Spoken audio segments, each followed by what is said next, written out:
ونصلي على رسوله الكريم أما بعد فأعوذ بالله من الشيطان الرجيم بسم الله الرحمن الرحيم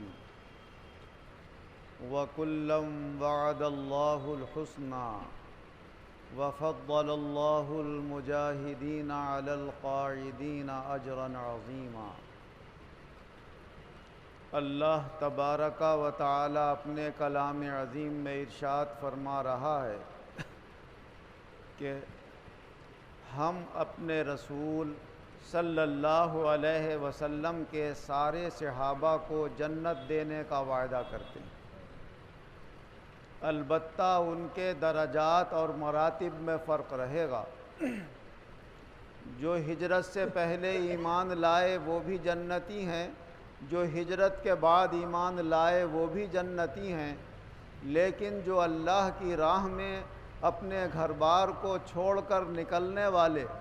جہاد کرنے والے، دین کے لیے کوششیں کرنے والے ہیں، ان کے درجات گھر میں بیٹھے رہنے والوں کے مقابلے میں بہت زیادہ ہیں۔ اللہ تبارک و تعالی نے اپنے نبی حضور احمد مجتبی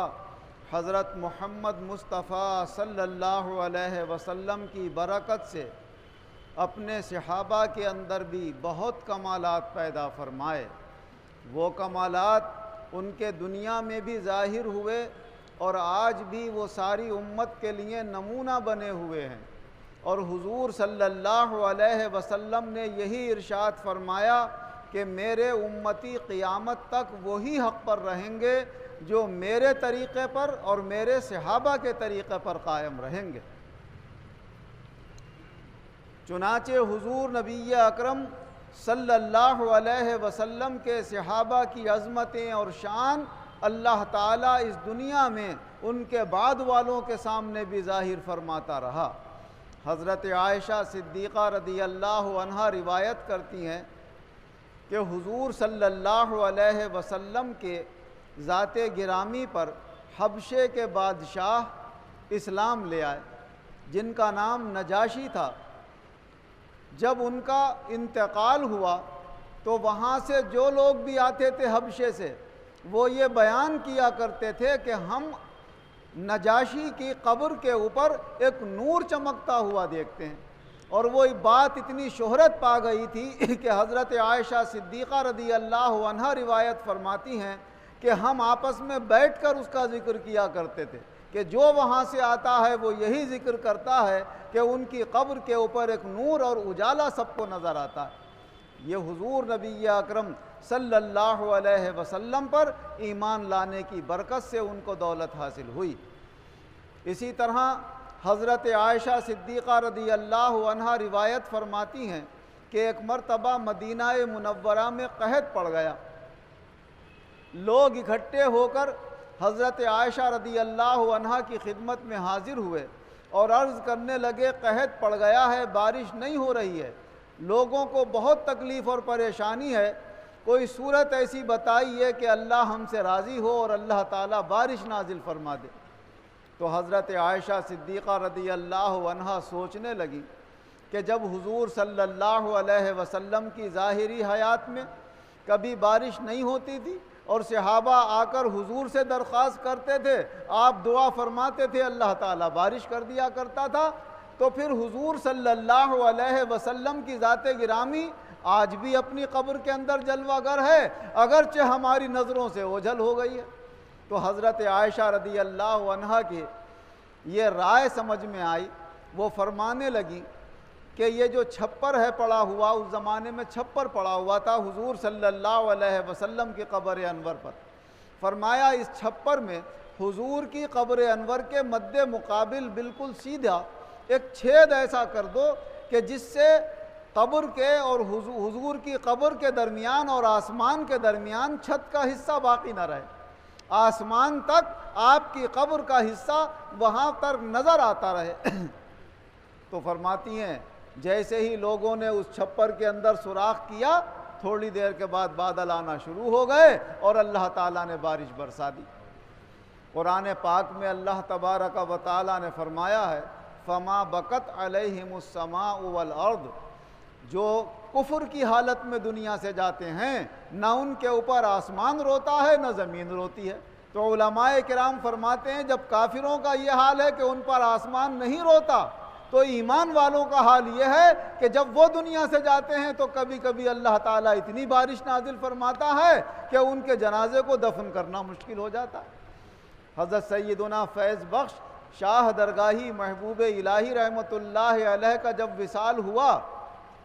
اور لوگ یہ چاہ رہے تھے کہ دوسرے دن صبح کو ہم دفن کر دیں تاکہ زیادہ سے زیادہ لوگ شریک ہو جائیں،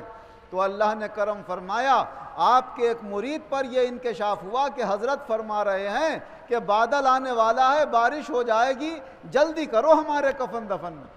جبکہ دور دور سے بادل کے آثار نظر نہیں آ رہے تھے، لوگ ان کی بات پر تعجب بھی کرنے لگے، مگر جیسے ہی جنازے کو تیار کر کے نماز جنازہ پڑھی اور دفن کیا گیا، بادل آنا شروع ہو گئے اور اتنی بارش ہوئی کہ لوگ بیان کرتے ہیں کہ تمام کھیتیاں سرسبز و شاداب ہو گئیں۔ تو کبھی اللہ تبارک و تعالیٰ یہ ظاہر کر دیتا ہے کہ ایمان والوں کے اوپر آسمان بھی رونے لگتا ہے اور اتنے آنسو بہاتا ہے کہ یہ زمین سیراب ہو جاتی ہے۔ چنانچہ حضور صلی اللہ علیہ وسلم کی قبر انور کو دیکھ کر علماء فرماتے ہیں ایسا لگتا ہے کہ آسمان رونے لگا، اور جب وہ رویا تو اس کی بارش سے تمام عالم سیراب ہو گیا اور مدینے کے اندر اتنی ہریالی اور گھاس پیدا ہو گئی کہ اونٹوں کے جسموں کے اوپر چربی آنے لگی اور چربی سے ان کے جسم پھٹنے لگے، تو اس کا نام رکھا گیا عام الفتق، پھٹنے والا سال، یعنی ان کے جسم پھٹے جا رہے تھے چربی سے، اتنی ہریالی اللہ تعالیٰ نے پیدا فرما دی۔ حضور نبی اکرم صلی اللہ علیہ وسلم کی صحبت بابرکت کے اثر سے حضرات صحابہ کے اندر بھی انکشاف کی طاقت پیدا ہو گئی۔ حضرت عبداللہ ابن عمر رضی اللہ عنہ روایت کرتے ہیں کہ حضرت عمر رضی اللہ عنہ کی خلافت کا زمانہ تھا، آپ نے ایک لشکر نہاون کی طرف روانہ فرمایا اور اس لشکر کا سردار حضرت ساریہ کو مقرر فرمایا۔ جب وہ لشکر نہاون چلا گیا اور وہاں پر دشمنوں سے مقابلہ کر رہا تھا، جمعہ کا دن تھا، حضرت عمر رضی اللہ عنہ مسجد نبوی میں خطبہ دے رہے تھے، اور خطبہ دیتے دیتے اچانک آپ زور زور سے کہنے لگے، یا ساریہ الجبل، یا ساریہ الجبل، یعنی اے ساریہ اپنی اور اپنی فوج کی پشتیں اور کمر پہاڑ کی طرف لگا لو۔ یہ آواز وہاں کے فوجیوں نے سنی، جبکہ مدینے سے نہاون کا بہت میلوں کا فاصلہ تھا، تو وہاں کے حال حضرت عمر رضی اللہ عنہ پر اللہ نے منکشف فرما دیے، اور حضرت عمر کی یہ کرامت ہوئی کہ ان کی آواز اللہ تعالیٰ نے وہاں تک پہنچا دی۔ جب وہ لشکر فتح اور کامیابی حاصل کرنے کے بعد واپس آیا تو ایک لشکری حضرت عمر رضی اللہ عنہ کی خدمت میں حاضر ہوا اور عرض کرنے لگا، حضرت ایسے ایک آواز آئی، ورنہ ہم تو جب دشمن سے لڑ رہے تھے تو ہمیں تو یہ اندیشہ تھا کہ شکست کھا جائیں گے، زیادہ تر ہمارا ہی نقصان ہو رہا تھا، مگر جب اس آواز کو سن کر ہم نے پہاڑ کی طرف اپنی کمریں لگائیں تو اللہ تعالیٰ نے ہمیں فتح اور کامیابی عطا فرما دی۔ حضرات محدثین کرام فرماتے ہیں کہ دیکھو حضرت عمر رضی اللہ عنہ کی اس میں کتنی کرامتیں ظاہر ہو رہی ہیں۔ پہلی کرامت تو یہ کہ مدینہ منورہ سے اللہ نے نہاون کا سارا نقشہ ان کے سامنے پیش کر دیا اور انکشاف سے وہاں کا سارا حال آپ کے سامنے ظاہر کر دیا۔